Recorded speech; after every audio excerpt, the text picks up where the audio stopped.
Hello, the revolutionary with the tattoos. How you doing, sir? I want to talk to you about the video that you made on, the fuck wrong with black people, question mark 2015. Please listen to me, and please hear me out. Alright, so, my name is Ben. I don't exactly know what your name is, because I just found your channel, I just watched your video. Now, I'm going to tell you your answer that you're looking for, and it's true. The answer that you're looking for is the black people that live in poverty-stricken areas are almost guaranteed to join a gang, commit crimes against their own race, commit crimes against other races, be racist, and be miserable. This is the exact same thing for white folks. If they're born in the hood, or if they're born in a ghetto, they're more likely to turn out to be assholes. Period. Just assholes. Dickheads. The gang members, and all that stuff. People who have already grown up, and they're in a gang, and they're representing their hood, there's nothing you can do to change that. I'm sorry, but you can't change a person once they've grown up. Especially living in the hood. The problem is, and this is statistically proven to be scientifically correct, if you don't live in a poverty-stricken area, you are almost 99% guaranteed not to join a gang. You are most likely to join a school that's not violent. You're most likely to join a school that actually tries to help you, and are not struck by fucking jail-based bars on the schools. Here in LA, I don't know if you're from LA or not, but I have traveled throughout all of Los Angeles about a couple months ago. I've been doing it since 2012. I finally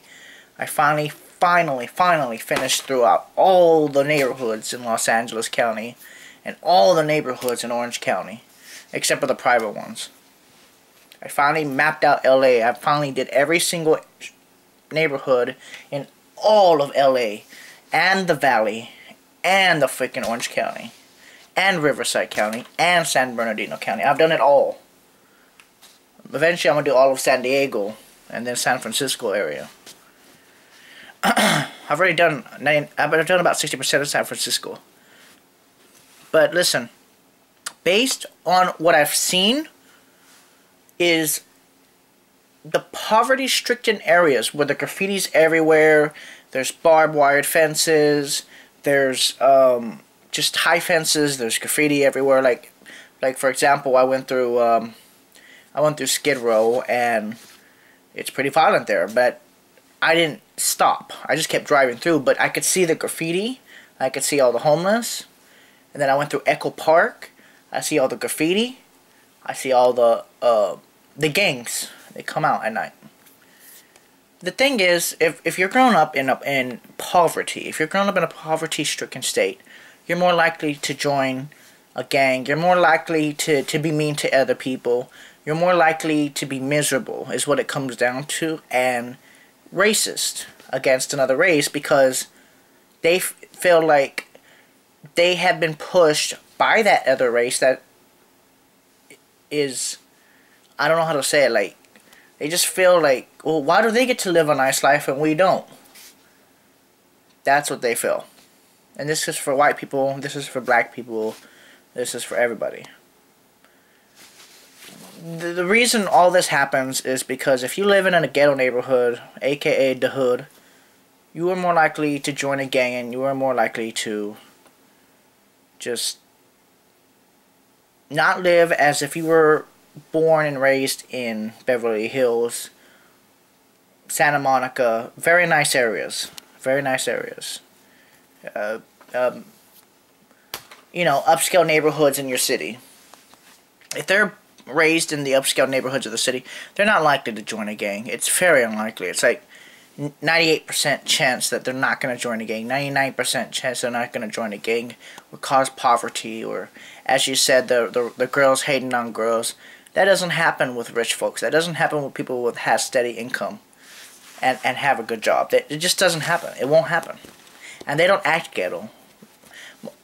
Every black person that I've seen in this neighborhood and all the other neighborhoods near the ocean, they have no talk of ghetto attitude. They talk like normal civilians. When I go into Compton for my psychiatrist visits and for my doctor's visits, the atmosphere is different. There's security guards everywhere. There's guards everywhere. There's guys with guns everywhere. What I'm saying is the security guards actually have guns. They got tasers, and you can walk into a doctor's office here, and there's no guns and no tasers. Unfortunately, I have to go over there. But it's not the worst place. It is not the worst place. It's dangerous, but it's not the worst place I've seen. My home city of Texas and San Antonio is way worse. Other than that, though, that's the reason why. That's the reason why there's poverty. That's the reason why. The reason why there's poverty is because of once you start getting into a poverty-stricken state, the parents become complacent. They have the children become complacent, and then it's an endless cycle. But they're trying. Compton is really coming up.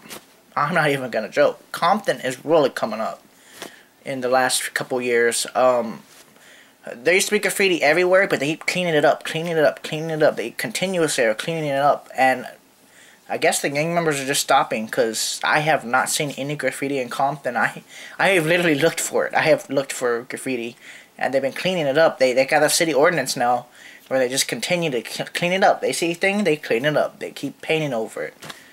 Eventually, it's going to get to the point where they're not going to do it anymore. And if they continue to do it, and the police know what gang they're going to do it, they're going to get in a lot of trouble. So, that's a start. It's just where you live at. It's just where you live at, Mr. the Revolutionary with Tattoos. So that's my video.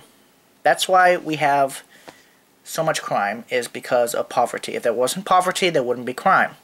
Just saying. There would not be crime as much as if there was just little poverty in this country. Luckily, we're still one of the richest countries. If we weren't, it would be really bad here. Just to give examples, in Africa, man, they're chopping people's heads off just because. And look at the Arabic countries. Like, I know they're rich. Some of those Arabic countries are rich, but then some of them are very poor.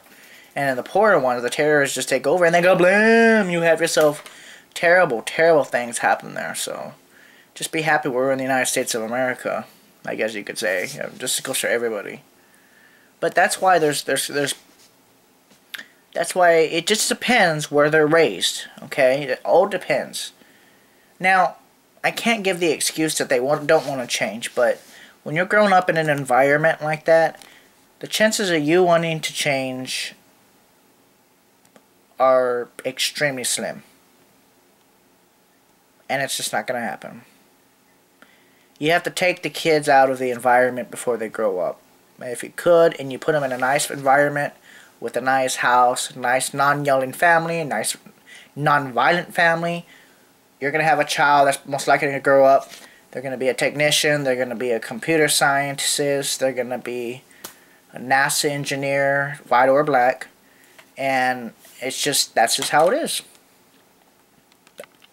I can't think of any other reason why people act like they do in certain areas.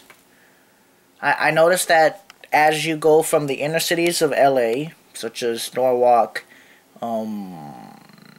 Huntington Beach, Huntington Park, to the 105, from Norwalk to the 105, ending at LAX, I noticed that it gets good, and then it turns hood, and then it goes back to good. It's very strange, but if they could fix that gap, there would be very little crime.